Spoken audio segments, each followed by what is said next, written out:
Hello and welcome to Oddspedia Bundesliga Matchday 16. Only after the weekend we are back to analyze the last match day of the 2023. Ronan is clearly a two-horse race. We saw on Sunday Leverkusen and Bayern Munich winning comfortably. Tricky games, actually. Yeah, they were, and they showed that they are title contenders both, because they weren't tricky games for them. They didn't make them look that tricky. They were comfortable wins for both teams in the end, and they showed their title credentials. And you look around the rest of the league, and there's teams kind of slipping up left, right, and centre, and it definitely is just a two-horse race at this stage. And the more it goes on, the more it looks like Bayer Leverkusen could maybe end the Neverkusen moniker. They could get rid of that nickname this season, because it looks impossible to beat them at the moment. Don't curse them. Don't curse them yet. Still a long way. Well, let's see if they can win the last game of the year. It's an easy one against Bochum at home. In the meantime, don't forget to like the video, subscribe, tell us your comments, your thoughts. Is Leverkusen going to win the title? Odds are 3.5. Good enough to put a tenner, let's say, and see what happens. Let's go on, Ronan, with the show.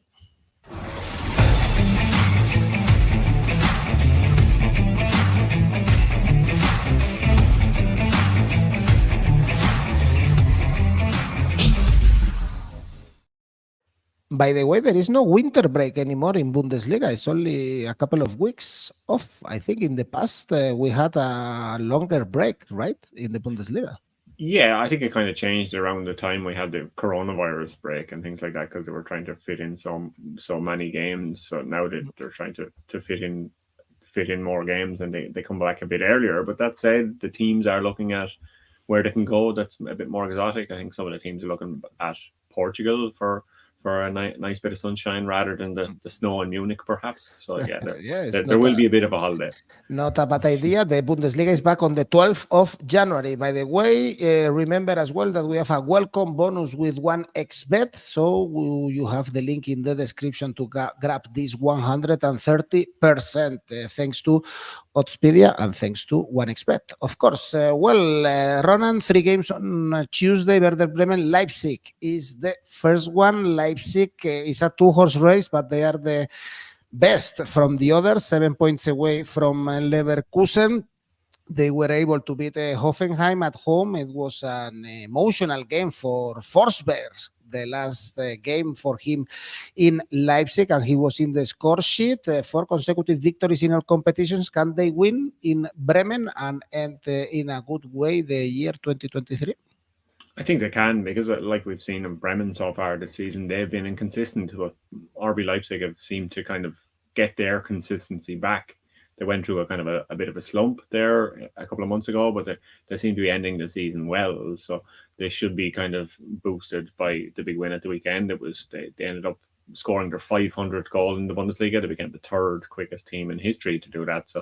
So it was an emotional weekend, obviously, like you said, with the last game for Forsberg heading off to New York. So hopefully they can end the year on a high in this one, and it could be an open enough game. I think Marvin Duksch has been excellent for Bremen recently. He scored again in their last game. He has the most away goals in the Bundesliga with 10. So hopefully he can score a few more home goals for Werder Bremen. He's only 6 at home, so he could add a 7 perhaps here. He could be one to look at it as a goal scorer option if you're looking away from the Leipzig attackers, the usual kind of suspects we look at.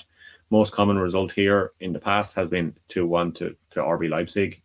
Last season, both matches were 2-1 to RB Leipzig. The correct score for 2-1 to RB Leipzig here is 8.5, if you're interested in that. Both teams to score, yes, 1.53. Over 3.25 goals, which actually would put a bit of an extra sauce on the 2-1, would be 1.88. But I think this one is one where Leipzig could score on both halves. So that's the tip I'm going for here, 2.05. All right, Renguari said the same, actually. The most common score for these two teams is 1-2, so why don't put it in a group bet? Leipzig over 1.5 goals as well for Arnaldo's. Well, Leipzig doing an okay season, I would say. Let's see which is the rival in the Champions League, last 16, but third in the standings, second in the Champions League, I think is good enough. We mentioned in the previous video about Dortmund. Next game is Dortmund Mainz. I think they are far away from the spot they should be in the Bundesliga. They are 13 points away from Leverkusen. We also mentioned that was a tricky game against Augsburg, and indeed they dropped points. It's only one victory in the last 7 Bundesliga games, playing against Mainz at home. Mainz only 1 goal in the last 5 games. They cannot drop more points.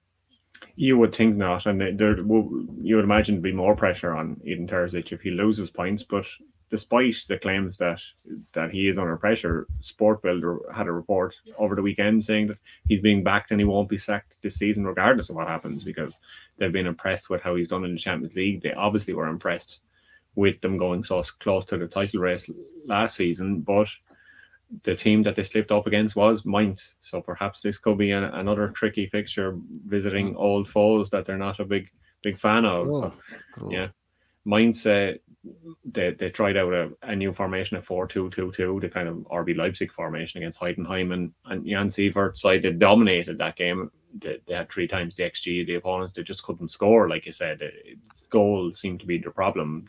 They're playing all right football, but they just can't seem to score. And the goal they conceded in that match was a set piece. So that should kind of give Borussia Dortmund some sort of hope going into this match. After the draw with Augsburg, 𝐜𝐿𝐴𝐧𝐧𝐸 came out and said, we tried everything we could to get the win. I don't blame the lads for that. It just wasn't enough. The legs are heavy and the heads are strained, is what he said. So he's obviously admitting there that the team is tired going into the winter break, and the winter break is coming at the right time. But the team being tired should give Mainz hope that they can get something from it. And here, the most common result is a 1-1. The Mainz drew their home game 2-2, and last season, Dortmund won 2-1 in the Dortmund home game. So both teams to score yes here is 1.61, but I'm going to continue with backing against Dortmund, because I think Dortmund are just in a horrible slump. So Mainz in Asian handicap +1. So I'm giving Mainz a bit of a chance here to do something. Good one. If they lose by 1 goal, you get your money back. Back in Mainz with Asian handicap +1, a payback for the last year defeat. Testa is saying us, so it's a sure win for Dortmund. I'm sure Dortmund fans don't want to know anything about Mainz. And the other game on Tuesday is Hoffenheim Darmstadt. Darmstadt is still bottom of the table, another defeat against Wolfsburg, whereas for Hoffenheim is a good opportunity to bounce back, because it's been only 1 victory in the last 6 Bundesliga games. We expected them to lose against Leipzig. That happened, but yeah, they should win this one and perhaps finish the year in European spots, which would be a very good 2023 actually. Yeah, it does. And even the win for Hoffenheim 1.56 looks kind of interesting here, because Darmstadt, as we've seen repeatedly, they're not very good. This just isn't a good opponent. So it's the ideal way for Hoffenheim to finish the season. Darmstadt, we mentioned in last week's show that Oscar Wilhelmsen was their only fit attacker to have scored this season, and he got injured in that game, or before that game, so he's out. And in their last game, they even tried a centre back up forward. It was getting to those sort of desperation stages of the game, and the centre back they put up forward, Maglica, he looked like a centre back playing up forward. He had a couple of chances, and I would have done better myself playing at Bundesliga level as a forward. To be honest, it just wasn't good. So Hoffenheim, you would think they should have more than enough to do to get out of here with a result. The most common result here is 1-0, but obviously Darmstadt haven't been in the Bundesliga in recent years, so that doesn't go back in the last few years. That's a historic result, but you would still think that something like a 1-0 could be possible here. Hoffenheim are averaging 1.9 goals a game, Darmstadt only 1.1, so it doesn't look like Darmstadt can get much going. And like I said, with no fit forwards, I don't expect them to score at all. So Hoffenheim to win to 0 here is 3, so I think those are good odds. Well, we have a comment here. Hoffenheim are good at home, but they're not that good actually when they are playing at home this season with 7 points. Let's see. I guess they should beat, as you said, Darmstadt, the poorest team so far in the Bundesliga. Next game, relegation 6-pointer, Union Berlin Cologne, both with 10 points. Union Berlin went back to the defeat path against Bochum 3-0 after the two positive results they had before against Gladbach and Augsburg. This is a tough one because Cologne is a team also that they don't score enough, but still they are competitive. And probably Union Berlin, they are two favorites for this game, 2.05. Yeah, they are the favourites, but you wouldn't be surprised if this one ended in a draw, obviously, or even a 1-1 or a scoreless draw, because these are teams that don't do a lot in attack. Union in that game against Bochum, the 3-0 defeat, they had an XG of 0.67, so it didn't even look like scoring once over the course of the game. And Belgica in the game against Real Madrid, he went back to Urs Fischer's tried and tested kind of Union Berlin's 3-5-2, the defensive setup, but he went for a 4-1-4-1 against Bochum, and it was just too open. So he still needs to find his feet with this team to find out what the best approach is between the kind of Union Berlin, the solid team that were hard to break down, that were used in the past, and maybe the more expansive attacking football that he wants to play himself, and he thinks these players perhaps can be capable of. So it's just kind of maybe the winter break will come at the right time for them, because they'll be able to spend time in a training camp together to work out these things under the new coach, and perhaps they'll come back in the second half of the season and they'll look a better side. But at the moment, they just don't look a good side, so I don't expect them to do too much against Cologne. They're still terrible in front of goal. They've improved defensively a little. They've changed to a 4-1-3-2, and that kind of seems to have given them a bit more stability, but they still can't score. Their average goals this season is 0.7, whereas Union's is 1.1. If you look at their previous games this season as well, only 47% of Cologne's games have had over 2.5 goals. Only 59% of Union Berlin's games have had that. So don't expect either of these teams to be involved in high-scoring games. So for that reason, I'm going for total goals under 2.5 is the tip. Actually, Union Berlin is the worst team in both teams to score. So, and Cologne is the fourth from bottom in both teams to score. So, both teams to score, no, could be also a good choice. Cologne, 10 goals scored. Union Berlin, 15 goals scored. They are among the three worst teams in scoring, together with Mainz, with 12 goals scored. So, probably it's not going to be a thriller. Wallet is telling us Union Berlin must win, but of course they are totally unpredictable. And Renoir is backing you, Ronan, and the under 2.5 goals for this game. If we are looking for goals, probably we should switch to Leverkusen, to the Bayer Arena, Leverkusen Bochum, because we saw 3 goals against Frankfurt. It was a good reaction after the draws against Stuttgart and Dortmund. Bochum, they are great. I think we can say that this season, because 6 points away from the relegation spots is a really good tally for Bochum. I also listened to Xabi Alonso saying that he would be willing to play as a midfielder if the club gave him the opportunity, because they have some injuries in the midfield. What a season for Leverkusen, of course, full trust on them. Yeah, there is. Yeah, and I've seen some of his videos from training, and I was at Leverkusen last season, and I spoke to Xabi Alonso, and I could well imagine him fitting in nicely in that midfield. I think he would still be able to do a job, because he still has the technique and the touch, so I wouldn't be surprised. But I think he's happy enough with the way his midfield and his attackers are playing at the moment, so he mightn't need to dust off the football boots just yet. But yeah, Bayer Leverkusen, they just can't seem to be beaten at the moment, and Bochum definitely aren't going to beat them. So that should set a record for a German club. They've equaled Hamburg's record from the 82-83 season. So what's that 40 years ago? They've equaled a 40-year German record, and they should beat it this week to win here. 24 games unbeaten in all competitions. So it should be 25. Could this be an invincible season for Leverkusen, perhaps? Maybe they'll win the league and the Europa League. Maybe both.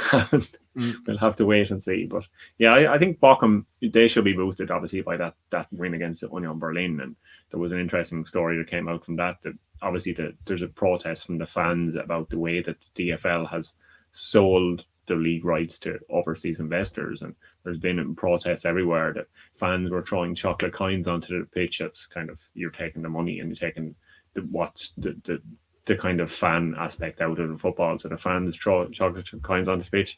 One of the Bochum players, 𝐿𝐭𝐴𝐴𝐧𝐧𝐞𝐭'𝐬, he picked up the coin, he ate the coin during the match, and he went on to score as they beat Union Berlin 3-0. And after the match, one of his teammates, Kevin Stoger, said that was chocolate doping. So maybe a bit more chocolate could be good for Union Berlin against this. They might raid some of the Christmas sweets before Christmas, and that might give them a bit of a boost going into this one. But I think that win is good enough for Bochum, and like you said, 6 points clear of relegation. They'll be happy enough going into the winter break. They won't be expecting much here. So Bayer Leverkusen to win to 0 here is 2.2. Both teams to score no is 2, so it could be a big win for Bayer Leverkusen. So that's why I'm going Bayer Leverkusen Asian handicap -2. I think this could be a big one. Arnoldus wants to add up Frimpong to score or Desta Bonifaz. Anytime scorer, he's on fire. Both were in the score sheet against in the previous game against Frankfurt. So this could be good ideas. Talking about Frankfurt, next game is Frankfurt Gladbach. We were talking about the good season of Leverkusen. I think none of these teams could be happy with their season. Frankfurt 3 defeats in the last 4 Bundesliga games, and the victory was against Bayern. And Gladbach also, they are having a poor season, especially away. Only 1 point in the last 4 away games. Also a bit disappointing, the draw against Werder Bremen. Yeah, these seem to be teams that are kind of frustrated by the way they're performing. Sometimes they put in performances and not get the results. Frankfurt seems to be inconsistent, but Gladbach seem to be consistently underperforming. Kind of, they're playing well enough, but they can't seem to score, and that was a problem again in the draw against Bremen. They scored twice, but the Fransara was sick, so they had to kind of change their attacking line. Robin Hack played up front with Alassane Playa. He provided 2 assists, but he's not a natural goal scorer. They need Fransara fit, and they need Jordan Pefok, him fit as well. So maybe after the break, they'll turn some of these performances into results, because it just hasn't been happening. And in this one, we shouldn't have. Frankfurt will have injury problems of their own. Robin Koch, he's ruled out for this one, or he probably will be ruled out for this one, because he got injured in the game against Leverkusen. And it was one of those ones that you hear the British pundits always complaining against. Why is the linesman and the referee playing on when it's a clear offside? And you kind of wait for these things to happen. Someone get injured in a clear offside that they're waiting for the VAR maybe to step in, and it was one of those. So everyone around the club seems to be a bit annoyed about that. So he will be a big loss if he misses this game for it. Topmuller, the coach, was unhappy with his team's display in front of goal against Leverkusen. They had only 1 shot in the first on target in the first half. They pressed well and were aggressive, but they never really looked like doing anything against Bayer Leverkusen. They've got 6 draws this season. Gladbach have 5 draws. The most common result here is 1-1. So a draw, I think, for this one. Yeah, could be a good option. Frankfurt are unpredictable, so skip it. That's why it's good to go for a draw. And Gladbach defense is so terrible. Also, the both teams to score could be a good idea. Perhaps 12 out of the 15 games for Gladbach ended up in both teams to score. Could be another option for this game. Next one is Heidenheim Freiburg. What we are not seeing is both teams to score recently in Freiburg games, because they are growing and getting better this season, closer to the European spots. 3 consecutive victories without conceding for Freiburg, adding up the last one against Cologne. Heidenheim, also one of these teams, as we said with Bochum, that they are having a great season, newly promoted team, and they were able to beat Mainz in the last game. Yeah, like we said before, they don't seem to be afraid of playing at this level. They're trying to attack other teams. They don't just roll over and have their belly scratched like some other promoted teams that we see come up there. They want to give the game to the opponents. They just maybe don't have the players to succeed in a lot of the games, but they still keep trying, and it's kind of impressive that they do that. They're scoring 1.5 goals a game, which is good for a promoted side. Freiburg 1.3 for them. They just haven't been clicking themselves in front of goal, and that was something. Instead, we saw again against Cologne. They were playing against 10 men, but they couldn't make their chances count. They had, I think, over 4 XG in the end, so they should have got a lot more goals, and they should have made the kind of extra man count, but they just couldn't. So it seems to be a team that still can't score, but like you said, they've improved defensively, so their goals conceded per game is now down to 1.5, so they're improving there. This match, like you said, both teams to score doesn't seem to be a common one for Freiburg. Only 48% of their games now have ended up with both teams scoring, 59% of Heidenheim. So both teams to score no here. 2.45 could be an option, but for this one, I'm just going for a low scoring match. Total goals under 2.5. With Freiburg, is always a good idea going for the under. Next game is Stuttgart, Augsburg. Augsburg, one of the teams, together with Heidenheim, Bochum, overperforming, also really far away from the relegation spots, but especially they get points when they play at home against Stuttgart. It's going to be much more difficult. Stuttgart, Ronan, they conceded very early against Bayern Munich and didn't have a chance. Yeah, they didn't. I think a problem was in the tactical setup that Bayern played rather than Stuttgart. I don't think they were expecting Bayern to come out in the lineup that they did. We see the same Bayern kind of every game, the usual approach with them. But I think with Kimmich out, Bayern Tuchel had to change, and that kind of affected Stuttgart. They weren't expecting the game to be the way it was. I think Stuttgart were outcoached. They had plenty of possession. Bayern seemed to want them to give them the ball because they knew they wouldn't do a lot with it. They had 63% of possession, so they kind of dominated that game, and they just didn't really do much. But against the other kind of Bavarian side, they should be much more confident of getting something from Augsburg, because we've seen Stuttgart already so many times this season. We've seen both their forwards get on the score sheet, so it should be another busy game for Augsburg. Goalkeeper Finn Dahlmann, who helped them to a point against Borussia Dortmund in that last match. There was an impressive performance from him. He kind of denied a few great chances. There was a chance from Malen later on that he had to stop. So I'd say he could be in for another busy evening on Wednesday evening here. Most common result here is 2-1. The most common result of Stuttgart, 2-1. Correct score, 2-1. If you want to go for that, is 8.5. Over 2.5 goals here at 1.51. Desta, like I said, is in our comments, Stuttgart are good at home. It's a sure win, and I'm going for the same.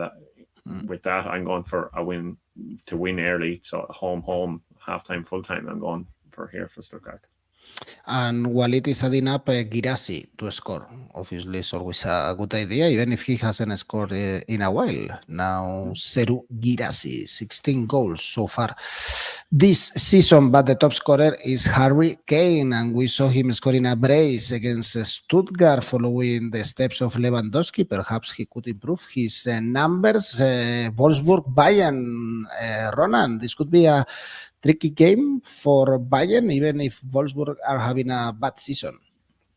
I don't think so. I think the odds reflect that. 8.1 there you will see on the screen for Wolfsburg to win, but I don't think so. I think Bayern Munich, they showed in that game, like I said, they showed in the last game, they just were a different class, and they should show that class going into the winter break. Kane was ill coming into that match, but he obviously proved his fitness, and he proved his fitness with 2 goals, taking to 20 goals for the season. That 20 goals after 14 games is the quickest in Bundesliga history by an absolute mile. 𝐜𝐴𝐵 had the record, 21 games. It took Haaland 22 games to get to there. So 20 goals after 14 games is just incredible for Harry Kane. He just keeps getting in on the score sheet, and Leroy Sané keeps assisting him. Sané is now up to 8 assists for the season. That's 8 goals and 8 assists. His 16 goal involvements overall is actually his best season ever for Bayern Munich so far, and it's not even Christmas yet. So this Bayern team just seemed to go from strength to strength. And like I said, when I was talking about Kimmich, talking about the Stuttgart game, there was no Kimmich, so Tuchel kind of had to change things up, and it worked out well. The 4-1-3-2 that he was playing, he played the youngster Alex Pavlovic in that defensive 6 role, and that's what Tuchel before the season had been kind of crying out for. They were trying to buy Palhinha from Fulham. You remember it fell apart on deadline day.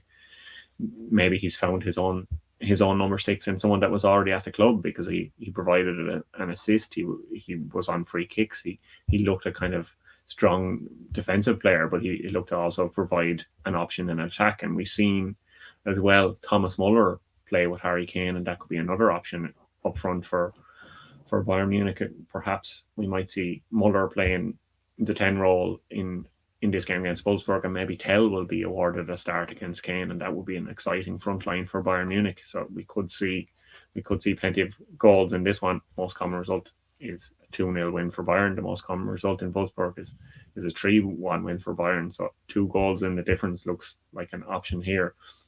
Kovac said after they beat Darmstadt 1-0, 𝐿acroix was sent off, so he'll be missing this one. He said that Bayern Munich is just a bonus game. Nobody really expects anything. They are the super Bavarians. We want to make sure we get through the last game well, maybe take something away with us, and then they have to regroup. So it's just a bonus game for Wolfsburg. They're expecting nothing. Niko Kovac knows this club so well. He's coached here before, so he doesn't think he can get anything from Bayern Munich. So I don't think Wolfsburg will. And when your coach is saying that, it doesn't really help going into the match. No. So I think this is going to be a big, big win for Bayern Munich. So that's why I'm going Bayern Munich Asian handicap -1.5. Well, if you enter the pitch with your manager saying that, indeed, you are not very optimistic to get points. Of course, Arnaldus or Desta are adding up Kane to score after you broke down all his records, all his numbers. Great season. You don't need a period of adaptation if you are Harry Kane and you are landing in Bavaria. Well, Ronan, is Bayern de Munich to win your safe bet? Yes, it is. Bayern Munich to win is my safe bet, 1.41. And the ACCA? My ACCA is Werder Bremen, RB Leipzig over 2.5 goals at 1.45. Hoffenheim to win 1.56, and Leverkusen home 1.67. And there was a fourth thing that I emailed in but didn't have on my notes. It's Wolfsburg. It's Bayern Munich to win. Yeah, of course it is. Yeah. And the odds are 5.14 for this fourfold ACCA. Well, a lot of games to enjoy this pre-Christmas period in Europe. And of course, Tuesday, Wednesday, we have Bundesliga. Now we have all the insights to put our bets and to enjoy the football games. Thanks, Ronan, for your help. Thanks, everyone, for watching. See you in a couple of weeks. Merry Christmas. I don't know how to say this in German. I don't know if you know it, but for sure it's going to be a long sentence. So Merry Christmas to everyone, and see you in a couple of weeks. Bye-bye. Happy Christmas all. Bye-bye.